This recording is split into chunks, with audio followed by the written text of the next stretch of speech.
When did the presidential two-term limit become law?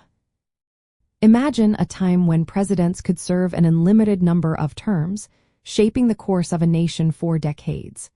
The idea of a two-term limit for presidents was not always a part of American political tradition. It was a response to the desire to prevent any individual from holding too much power for too long. The origins of this limit trace back to the early years of the United States. George Washington, the first president, set a precedent by stepping down after 2 terms in 1797. This voluntary retirement established an informal tradition of presidents serving no more than 2 terms. However, it was not a legal restriction at that time.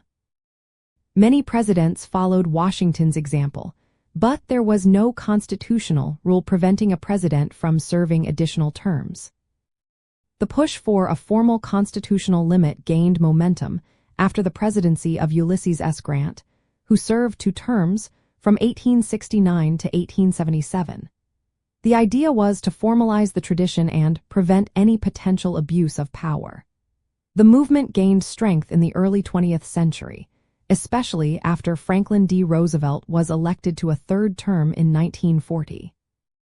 Roosevelt's decision to run for a 3rd term and win alarmed many Americans, who believed it threatened the democratic process. In response, Congress proposed the 22nd Amendment to the United States Constitution. This amendment was ratified on February 21, 1947, after being approved by 3/4 of the states. The 22nd Amendment explicitly limits presidents to serving no more than 2 elected terms in office.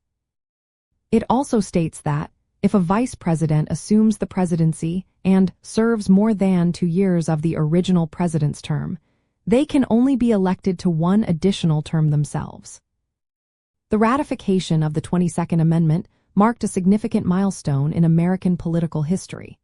It enshrined the two-term limit into the Constitution, ensuring that no future president could serve more than 2 elected terms, thereby reinforcing the democratic principle of regular leadership change. This constitutional restriction remains in effect today, shaping the landscape of American presidential politics.